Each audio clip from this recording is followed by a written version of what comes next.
We are here today to talk about Sabbath from different cultures.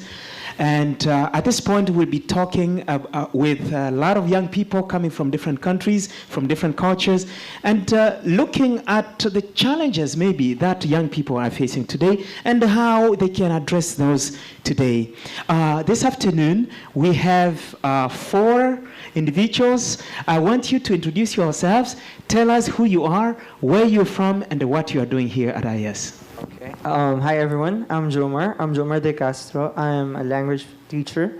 I'm taking TESOL right now, master's in IS. Yeah. And you're from? I'm from the Philippines. Thank you so much. Welcome, Jomar. Good afternoon. My name is Belinda. I come from China. Right now, I'm a student in the theology department in the seminary. Welcome, Belinda. My name is Dwayne. I'm from the Twin Island Republic of Trinidad and Tobago in the Caribbean. I am presently studying a master's in education. Very good. Welcome, Dwayne. Good afternoon, everyone. I'm Ellen. I work here as an editor, and I'm from the Philippines. Thank you so much. I'm glad that you have come to help us navigate through a lot of complex issues that probably a number of people did not deal with 10, 15, 20 years ago. But you are having to deal with that because it's part of your life. So the first question that I have for you, how do you usually spend your Sabbath? Okay. Apart from going to church, I usually rest.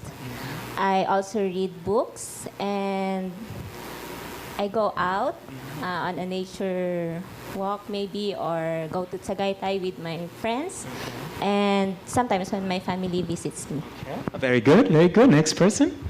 Well, actually, since I came to IS, I spent, apart from church, if I'm not in church, I spend most of my Sabbath sleeping.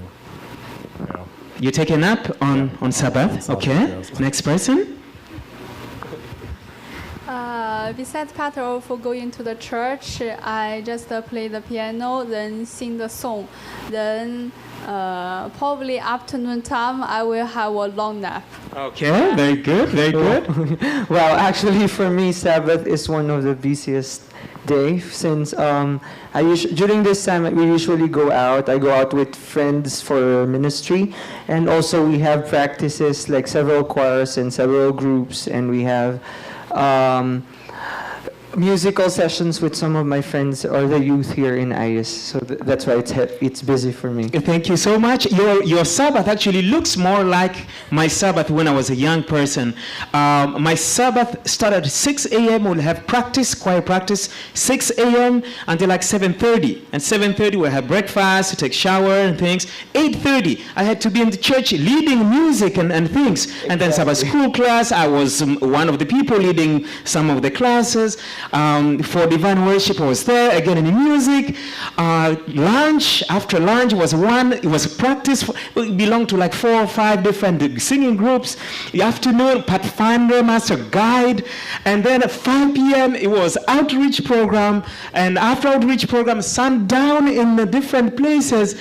And it was always the busiest day of the week. No time for taking a nap. It's like, okay, when people say it's a day of rest, it was basically never true about me. So I hear you. Let's go to the next question. How different is it from what you used to do on Sabbath before you came to IS? Let's start with Dwayne. Yeah, you know, it's amazing that you mentioned that because that is something that I'm used to back home. Okay. But since I came to IS, sleep has the better part of me. Why is that? Back home, I was very much involved in youth ministry. And every Sabbath, you know, we would do something for the youth. You know, we spend more time outside than inside. I remember one time we planned, there was a cruise ship that was coming into town. So we took a sofa and we took it in the middle of the town. And we had a big sign, sit and rest a while for the tourists. You know, just sit. And they come and we had big signs, free hugs, you know, and these are some of the initiatives we did as young people, you know, and they really, really enjoyed those stuff. But here, I haven't youth ministry. But Dwayne, why can't we do something like that here? Put it in the Silang. It's a great idea. Yes, definitely. It's a great idea. Definitely. I think that is very creative. It's a very creative idea. It will help us to mingle with the community. That's right. Free hug, rest. Yeah. You know, you get a hug and then you sit down for like 1 minute before you can proceed with your activities. That's right. There's something fun. I think it's something to do. It sounds fun. But you know, we have to run it through different channels. But we would see if it can be done. Very good, very good. Let's go to China. How different is it Sabbath here for you as opposed to China? Back home, I was a teacher in the Bible training school. So in the early morning of the Sabbath, I have to went to my students' apartment to wake up one by one. You know, it's really hard because they are really young, they are teenagers, and especially in the winter time, every student will say, come on, teacher, it's so early, but I have to rest up them, then read the Bible, study together. And in China, it's totally different because our worship period is very long because we start at 7 a.m., finish at 4 p.m. whole day.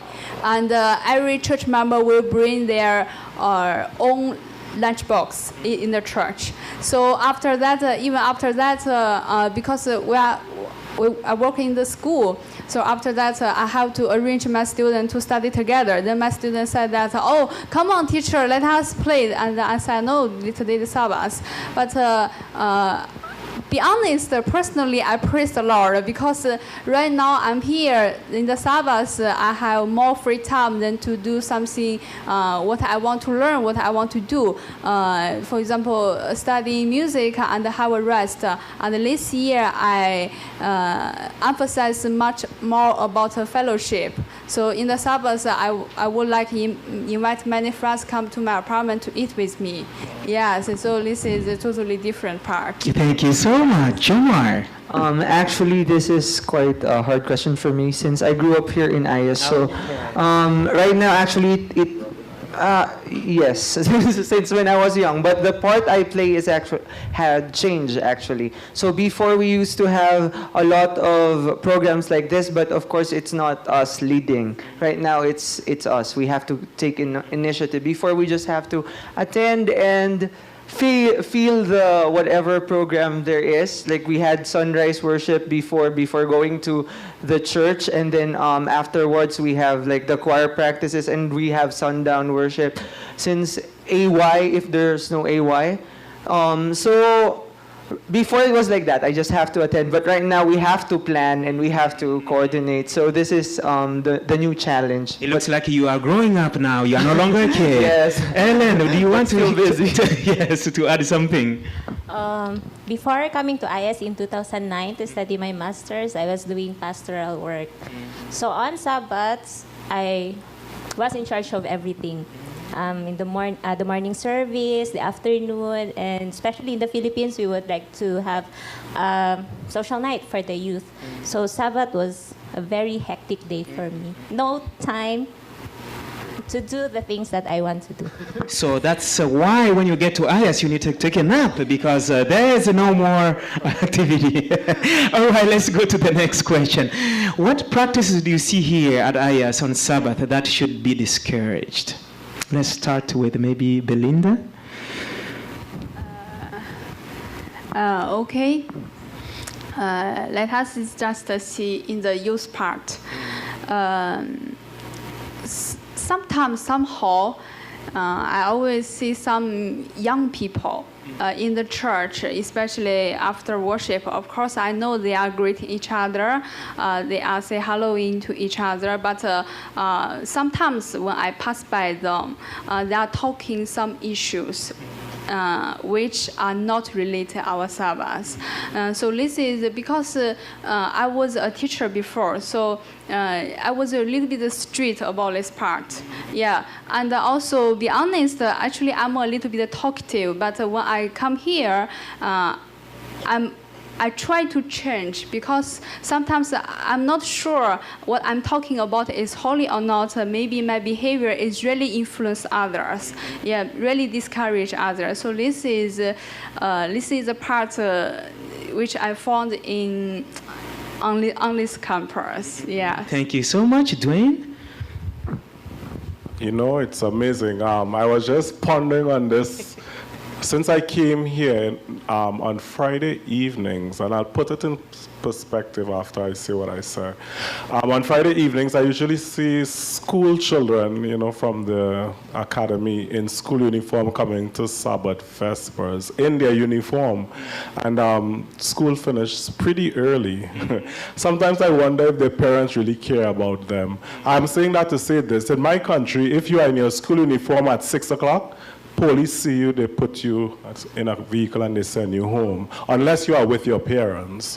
Yeah, you have a valid excuse. But if you are 6 o'clock, 6 p.m., if you are in your school uniform, police can take you and they would send you home. So no student is allowed to be outside in their school uniform after 6 in the evening. I find that strange. I'll give Wednesday evening a bly, you know, because I mean classes finish late. But Friday evening, I think campus shut down at 12, and to see students in their school uniform at Vespers on Friday, it's kind of puzzling to me. Okay. Yeah. Okay, Ellen? Yes. I don't live inside, so I can just speak from my experience. The practice. But you come to church here, right? Yes. Okay, good. So the practice that I would be discouraging myself is at night. I usually, because we are used to every day of the week, we usually sleep late because we do so many things, our studies, our work. So at night, when you're on your bed and it's 8:30 PM? Yes. That's Friday evening or Friday Saturday evening? Okay, Friday evening. Okay. 9 o'clock. It's still is very, very early. So what you do is you get your phone and you start talking to your friends. And then you end up seeing that it's already very late. So in the morning, you can get up early to go to church early. So that's one practice that, I mean, I'm chatting with my friends here at IS, so I guess they are also, that's a practice for us. So I think that's something that I would discourage us to do. So that we can have more rest on Friday night, since it's the only time where we don't do assignments, we don't do work. It's the only time. Okay, Jomar.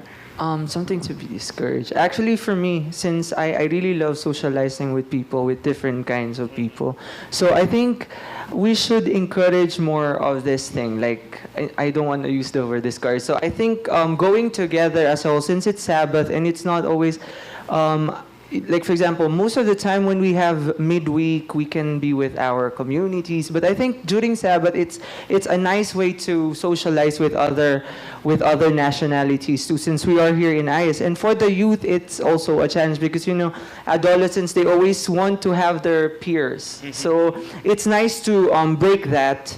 And instead of focusing so much like, oh, I'll hang out with this certain people, it's nice to mingle with other nationalities as well, so that more diversion, more understanding will also be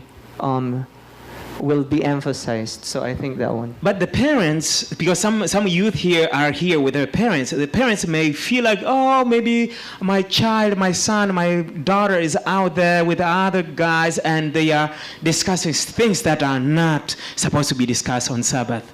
What would you say about that? Because right now, for example, the youth, we actually, most of us, we go to the reception in the apartments and we just talk about issues like what can we talk about music, we talk about, I think it's just the trust, like little by little, of course. The first part is to doubt something, and later on, if the parents see that there's progress within it, like, oh, I think because adolescents should be trusted also. I think that's one main thing. If you always distrust like what your adolescents are doing, I think it's not good for them. You have to support them sometime and see, because what they have reached that point because of you, because of your decisioning. So it's now time to let them also decide for themselves. And the group here in IS, I think we are quite in the right path, especially when they go with groups. Like in the youth, we have several pastors also who who can lead. So even though we're youth, we still have like meat when we talk. Thank you so much. I want to come back to something that Ellen had started, that she chats with her friends on Friday evening, and that's all the holy hours of the Sabbath and so on. So I just want us to think about this right now. What do you think about the use of Facebook, Skype, WhatsApp, email, and many others, Twitter, on Sabbath? Should we or should we stop? Before you answer this question, let me tell you something. Whether it's true or not, somebody was telling me that there is a politician in the U.S. who turns off her phone on Sabbath completely. No phone, no. If you want to talk to her, you have to go and see her face to face. I said, okay, that person I think needs to talk to us because none of us are doing this. So what is your take on that? Let's start with Ellen and then we'll go down there. I think social media was created for the young people. Oh, so we definitely, people like me are out of this world, huh? Okay, all right, keep going. So I think that banning social media among the youth in our church is quite impossible. So, I mean, I have WhatsApp, I don't use it. Skype, I used it 5 years ago. I don't check my email, I don't have internet at home, but Facebook, I check. Because most of my friends are Adventists. So when I open my Facebook, they post like some stuff that you can be also blessed. Maybe a passage from the Bible, from Ellen White, some inspirational thoughts. And so it kind of sets the mood also for the Sabbath worship for me personally. But some people have complained that the moment you go there, after you read that inspirational message, then that sickness comes back of scrolling down. So how do we make sure that when we go there on Sabbath, we are staying only on the inspirational messages and not scrolling down to the rest of the things that may definitely deviate our attention from God? And this is for everyone. Yes, most of the time, I mean, they are Adventists, so I'm blessed. But of course, maybe there's sometimes that the posts are not meant for Sabbath. So when I see that, okay, like I close my Facebook. Wow, that is impressive. Yes, but other than that, I also use YouTube to watch sermons, because throughout the rest of the week, you just listen to the religious songs, you listen to the words. But on Sabbath, because you have time, so you can enjoy also some music videos, religious songs, and some inspirational messages in my office I go to watch. Okay, let's skip first of all to Belinda and see what she thinks. Given that in China a lot of social media are blocked, meaning exactly. Now you get to the Philippines where it's completely unblocked. How do you deal with this? Should we say, okay, now this is the time we have to be on Facebook? Somebody here in the audience and myself, we know somebody who is on Facebook like 20 hours every day. Should we stop this on Sabbath? Or should we just continue the same thing we've been doing throughout the week? From my perspective, I think it really depends on what are you using to communicate with your friends. For me, I use email. After every morning, after prayer, morning devotion, I check my email immediately because I'm scared to skip something. And but Facebook, usually in the Sabbath, I will shut down it because in the Facebook, we just talk about definitely we can say that we are talking about our business. For example, do you go to where, something like that? We can talk about on Friday. We can set up on all of them on Friday. But the Skype and WhatsApp, yes, I think Skype, we can use it for our friends who are far with us. So usually we do not put this talking on the Sabbath, yeah? But WhatsApp, yes, that is useful. But definitely same. This is the tool for talking of our business, not our ministry.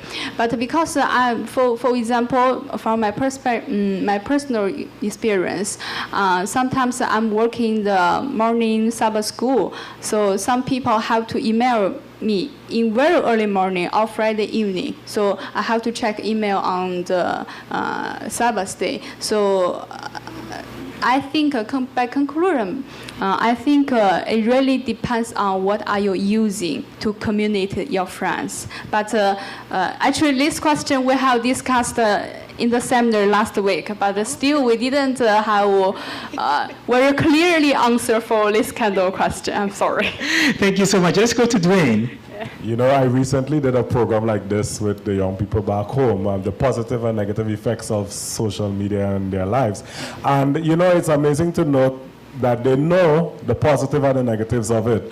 But as a young person, you know, I am always on social media. The thing what I like about WhatsApp in particular, back home, we enjoy Sabbath. We experience Sabbath before they are experiencing Sabbath. So right now, they are sleeping now. They are having fun sleeping, you know. But back home, you know, it's nice to know to get that Sabbath greeting from time to time, and I look forward to it. Emails. It's important that we check our emails because we get a church bulletin on emails. You don't get it hard copy, you get a soft copy, so you know exactly what's happening, who is preaching and all of that. You know, so it's very effective for us to use these social media and Skype, of course, you know, as Belinda was saying, you know, we must connect with our family. They are far away from us, and we use that to connect with them and to find out how their week was and how things are happening. So I think it's a good thing for us to be engaged in social media, but from a positive angle, you know, not to do unholy things on the Sabbath, but, you know, to look at it from a positive angle. How would you make sure that when you go on that Facebook, you are not scrolling down? I'm sometimes tempted, but like Ellen was saying, you know, you must put a stop to it at some time, because sometimes, you know, you want to see what happened in the football game, like, for example, Mini Olympics? Yeah, the Olympics, for example, I saw I was excited, you know, but my friends, they posted it wasn't Sabbath yet. But when I saw it, it was Sabbath, you know, so that's the difference. But we have to be careful. All right, let's go to Jomar. I think with regards to these things, temperance is very important. We should not let these media manipulate us. We should manipulate the media. So there are things that we cannot avoid. Like, for example, you cannot ban. The moment you tell the youth, hey, do not use Facebook, do not use WhatsApp, that's the time that they're going to use it more. It's the reverse psychology of it. Like, oh, do not do this, and they love defying these rules. So I think the only thing is we have to concentrate on what we want. Like when you converse with some friends, if they start talking about things that you are not comfortable with, or probably it's not Sabbath related to Sabbath, then you can stop talking to them. You can just pause. You can just leave it. If you see some posts that are not for the day, I think it's hard, but you can ignore it for a while. But sometimes I know some people, like, they don't use their Facebook, but during the Sabbath, their minds wander, like actually they're there in the church, but the thing that's happening in their mind is they cannot even concentrate to the sermon because they're thinking about what's there. Did my friend send the message already? Like, so I think this is the same thing. So you just got it. So these are issues. So temperance is very important. Thank you so much. Let's go back to Ellen. Yes, the use of social media or media, the internet. Before I came to IS to work. In 2012, I was in Thailand, and in our province, there were just 3 of us who are Adventists. So it was very hard for us to keep the Sabbath because we don't have a church. So, but it didn't prevent us from having the regular Sabbath, typical Sabbath service, because the media was there. It was very helpful to us. We were watching the sermons, we were playing some songs, just like how you would do in an ordinary church with several Adventists. So I think it's a very, it depends on the use, but you can use it to for keeping the Sabbath. Very good. Yes, Good. and I'll just add a little more. Like before, I actually tried to do this. Like, okay, I'm not, because actually I lost my phone. There was like way back, and then I'm like, okay, this is a good thing, I think, because I'll stop using media. But I made it hard for the people actually, like especially since I'm very active here. Like there are a lot of people looking for me. Like, no, it's okay, I don't have my phone. So they end up wasting the time most of the time looking for me. So I think I made their lives easier, and instead of making their lives easier or like concentrating on the Sabbath, they actually spend like a lot of time looking for me, which is another thing. The positive part, you were able to find out how much they love you. Well, going back to something that Jomar said before, that we cannot prevent, people to go on social media. I want to tell you of a mini study that was done in our church here at IAS. I don't remember how long ago, but it's not too long ago. Somebody actually tried to see, because we have internet in the church, to try to see where people were logged on doing divine worship. And lo and behold, because, of course, with IT, we can just look at everything right there. And lo and behold, at least 75% of the people who were logged on doing divine worship were on things not related to any religion. So my question is, should we block the internet at church or not?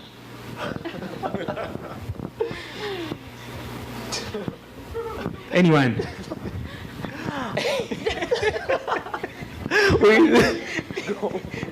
Ladies first. I guess yes, because I come from a village. Yeah, my original home is in the village without any internet. Yeah, even my parents right now, they are living there without any internet. Last December, I went back China. I lived with them. That means I didn't check any email. I didn't receive any phone. I didn't talk with anybody by internet. I have to say that life was amazing. So in the church area, in our church, of course, we didn't have. But the thing is, of course, even we shut down the internet, not all of church members can focus on the sermons. But I have to say, it really helps a lot. Yes, it really helps a lot. And in China right now, my younger sister, she works in Hangzhou. That is the city. There has a church. That church was very interesting, amazing. They want church member to stop using the telephone and the WeChat, WhatsApp, anything. So they didn't shut down internet. They put a CCTV anywhere. Oh, wow. Then when they are doing the sermon worship, some people are behind watching. Ooh. They will see who is using telephone, who is in chatting. Then after that, the people will say that, brother, we have spent a lot of money on the CCTV. We have spent a lot of money to keep you up, to keep you listen sermon. Wow. Then everybody, because we also have a TV here.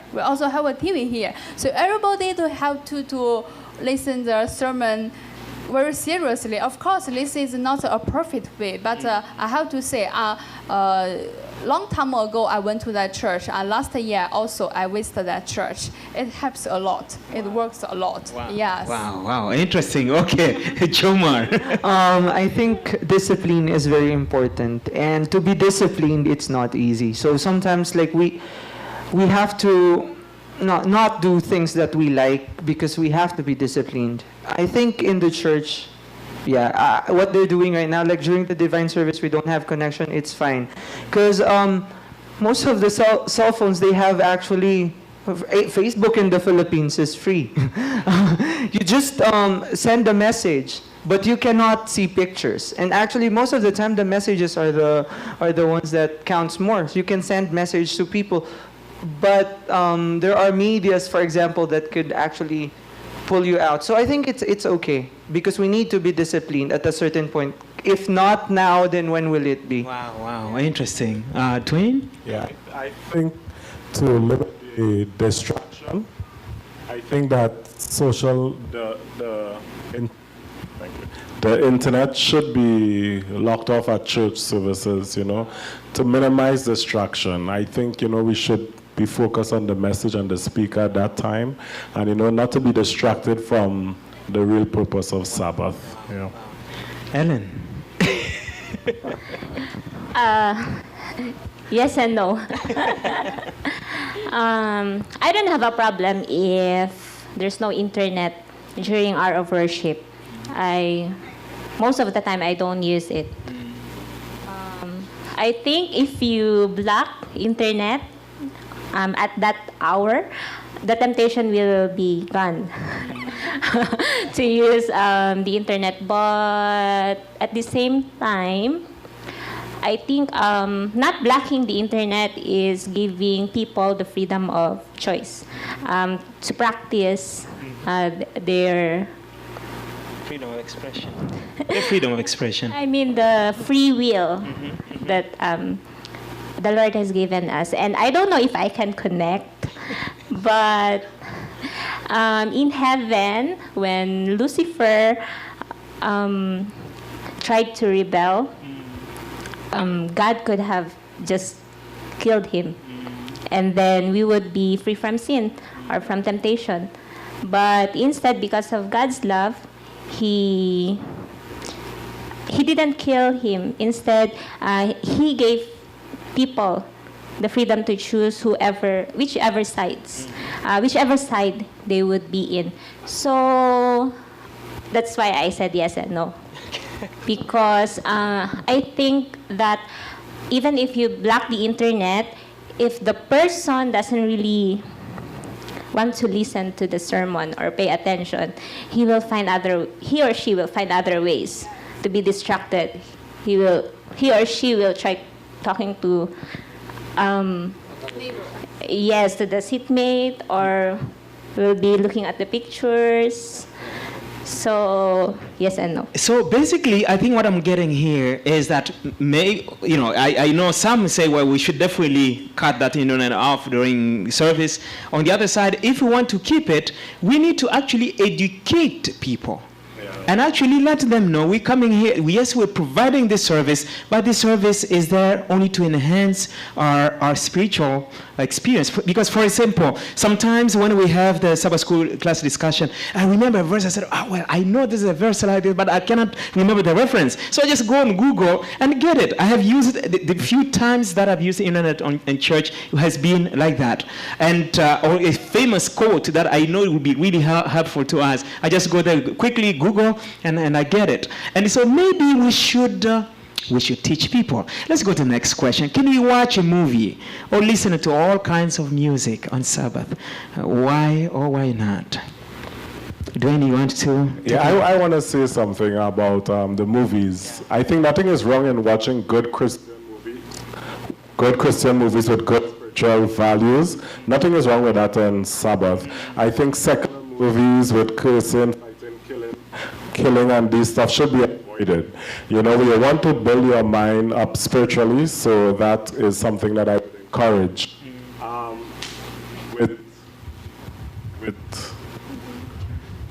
Yes, with music, on the other hand, now I love music. My country is a country where music is something that we love. I love soca. Oh my goodness, we're live. Yeah, I love music. Yeah, I love a particular type of music. And you know, it's something that I would not listen to on Sabbath. Yeah, it's part of my culture, you know. But it's something that I would not listen to on Sabbath. But it's music that would enhance me and lift me up during the week. That encourages me. So I think nothing is wrong with listening to good, uplifting, spiritual music on Sabbath. So we should be selective, with what we watch or listen to on Sabbath. That's right. Somebody else wants to add anything else on that? Yes, Ellen? I think it's not about what. I think it's not about listening to the right music on the right day. Because for me, every day of the week, I prefer to listen to good music, religious songs. And I'm very selective of the movies I watch. People would not want to, to be a spoiler. Who already, somebody would be telling you already what the plot of the movie is. But I Google and then I read the plot because I want to know what kind of movie I will be watching. So I think that not just on Sabbath, but we need to create a liking of spiritual things, movies, music, not just on Sabbath, but every day of the week. Very good dimension to the discussion. Yes, Jomar? Can we watch a movie? Like, yes, we can watch movies. For me, especially if they're Christian movies. Like for me, I usually, when it's Sabbath, I have to know that what I'm going to watch is something like I can get something from. So most of the time, these are suggestions. Like what I ask people, like, hey, what do you recommend for watching in Sabbath? So I already know that I'm gonna get something from that. When it comes to music, listen to all kinds of music. What do you mean when you say all kinds of music? Are you talking about the genre of music, or are you talking about secular or religious? Secular. Secular. I think no. I've noticed that in some culture they can listen to secular music during Sabbath, but for me, I still no. It's still a no for me because we have to fill our minds and our hearts with all good things. So if the music is without words, I prefer classical or something that is tranquil. So that is it for me. Very good. You want to add something, Belinda? For me, if you want to watch the life of Jesus Christ, of course, let us watch together. But if you want to watch other kinds of music, not religion area, I absolutely to say no, we cannot. As a theology student, after taking the class of spiritual life, I understand that actually, and also today, I suggest all of us, everybody, please do not watch movie as usually. Please reduce it because watching movie will make you emotional. Yeah, really deeply. The influence is very big. We cannot imagine. Yeah, and also watching, listen to music for me. If we are talking about secular music, of course we cannot, and we should keep our Sabbath holy. And in the book of Genesis, chapter 2, verse 2, we said that after God had done everything, He kept this day holy. So as His daughters and sons, of course, we should follow Him and keep this day holy. We're going to the last question. What can be done here at IS to make Sabbath more enjoyable for our youth? I want you to answer that in about 30 seconds or less. And we're going to start with Jomar, and we'll head down.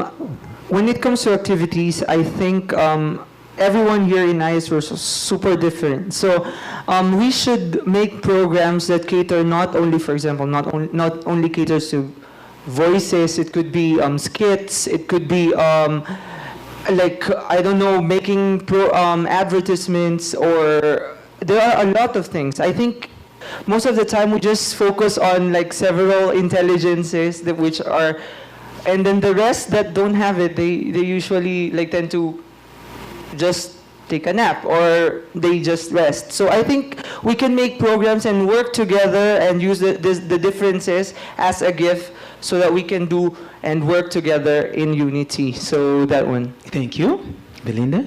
I think the biggest challenge of IAS youth area is united. Everybody here is talent, is different, but the question is, the thing is, we never work together, as he mentioned before. Probably we can have a program which is set up by the youth, and they can work together to know each other and learn from each other. But before that, of course, we need a perfect leader. Maybe not perfect, but he really knows how to lead youth. Yeah. Thank you so much. Next person. I would also like to. I would also like to see young people coming together to do activities together, especially around AY time, you know, Bible play, skit, even a bit of outreach. You know, I miss some of these things, and I think as young people it's something that we need to come together and do ourselves. We don't depend on any one particular person, but I think there is a need for young people. They are pathfinders there for the younger children, but for us young people, there is something that we need happening for us, and I think that is one of the things I would like to see here at IS. Thank you, Dwayne. Helen? I think we all agree that young people need activities. Even if young people, even if a person, I mean, a youth is very, let's say like this, young people have a lot of energy.